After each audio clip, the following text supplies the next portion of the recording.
राज्य के नासिक शहर में 2027 में होने वाले सिंहस्थ कुंभ के लिए बड़े लेवल पर तैयारियां चल रही हैं। इस कुंभ मेले के दौरान साधुओं और महंतों के रहने वाले तपोवन इलाके में करीब 1150 एकड़ में एक साधु ग्राम बनाने के लिए 1800 पेड़ काटे जाएंगे। इससे इलाके के लोगों और पर्यावरणविदों में गुस्सा है। नासिक के रहने वाले पर्यावरणविद और सेलिब्रिटी भी पेड़ काटने के खिलाफ सड़कों पर उतर आए हैं। शिवसेना ठाकरे गुट के प्रमुख उद्धव ठाकरे और एमएनएस चीफ राज ठाकरे ने भी पेड़ काटने का विरोध किया है। विपक्षी नेताओं के इस विरोध पर कैबिनेट मंत्री नितेश राणे ने अब विवादित बयान दे दिया है, जिसको लेकर काफी हंगामा मचा हुआ है। नितेश राणे ने तपोवन में पेड़ों की कटाई को लेकर कहा कि परेशान पर्यावरणविद कभी बकरीद पर बकरों को काटने का विरोध नहीं करते दिखते।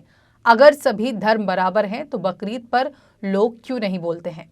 मीडिया से बातचीत में नितेश राणे अपने सोशल मीडिया पर शेयर किए गए पोस्ट पर कायम हैं। देखते हैं इसे लेकर नितेश राणे ने क्या कुछ कहा है। नहीं, मेरा इतना ही कहना था, जो नियम आप एक धर्म को लगाते हैं वही नियम आप दूसरे धर्म को भी लगाइए। आज तपोवन में जो हमारे वहाँ महाकुंभ होने वाला है अगले साल, कुंभ मेला होने वाला है अगले साल, उसके लिए जो हमारे साधु जहाँ रहने वाले हैं उसके लिए वो जगह बनाने के लिए काम शुरू है। उसके ऊपर जो ये लोग सवाल उठा रहे हैं तो उसके ऊपर मैंने इतने ही कहा कि जब भी आज झाड़ काटने के लिए जब भी इन लोग को बुरा लग रहा है, पर्यावरण और एनवायरनमेंट की ये लोग सोच रहे हैं, उसी तरह की सोच, उसी तरह की चिंता फिर बकरी ईद के वक्त जब भी बकरे काटे जाते हैं तभी क्यों नहीं करते।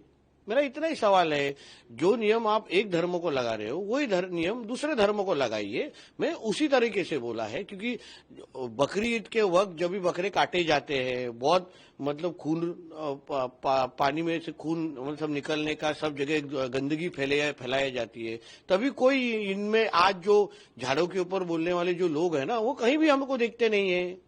फिर सारी की सारी चिंता, सारे के सारे प्रश्न सिर्फ हिंदुओं के जब त्योहार के वक्त ये क्यों उठाए जाते हैं, इतना ही मेरा सवाल है। मेरा इतना ही बोलना है ना। फिर जब भी मैंने क्या बोला, फिर बकरी ईद के टाइम क्यों सवाल नहीं पूछते, कोई भी हज यात्रा के बारे में कोई क्यों नहीं सवाल पूछते, आपने कभी सुना है क्या।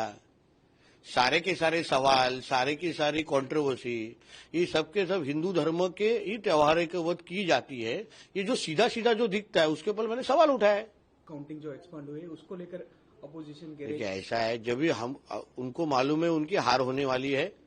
एमवीए एक तो किधर भी चुनाव में हमको दिखी नहीं, उनको मालूम है उनकी हार होने वाली है, इसलिए कल हार होने वाली है तो आज से रोना चालू करो। नितेश राणे के इस बयान पर कांग्रेस प्रदेश अध्यक्ष हर्षवर्धन सबकाल ने कड़ी प्रतिक्रिया जाहिर की है। सबकाल का कहना है कि बीजेपी की ये पुरानी आदत है, वो हर मामले को किसी से भी जोड़ देती है, उसकी राजनीति इसी तरह की है। देखते हैं हर्षवर्धन सबकाल ने नितेश राणे के बयान पर किस तरह से रिएक्ट किया है। और दिवालियापन दर्शाने वाला ये बयान है। होली के दिन होली मत खेलो, ऐसा रंग मत उड़ाओ, ऐसा भी वो कह सकते हैं। तो उनको लेके दशहरे के दिन पेड़ के जो पत्ते, शमी के पेड़ के जो लेते हैं उसको मत लो, इस प्रकार से भी बोल सकते हैं। तारतम्य नाम का एक लॉजिक नाम की कोई चीज होती है, लॉजिक उनके पास नहीं है, केवल पोलराइजेशन की राजनीति वो करते हैं। वास्तव में तपोवन जो है उसके नाम में ही वन है, वहां तपस्या लंबे समय से हुई है और वहां के पेड़ को रखते हुए वहां कुछ समय के लिए वहां आशियाना बनाना बड़ा आसान है, मगर भ्रष्टाचार के लिए उस पेड़ों को काटने वाले हैं। तो पेड़ काटने का भी पैसा निकालेंगे, पेड़ लगाने का भी पैसा निकालेंगे और वहां जो बिल्डिंग बनाना है उनको सो कॉल्ड, उसमें भी वो पैसा खाएंगे। तो वन वो इसलिए हटा रहे हैं कि उनको वहां करप्शन करना है।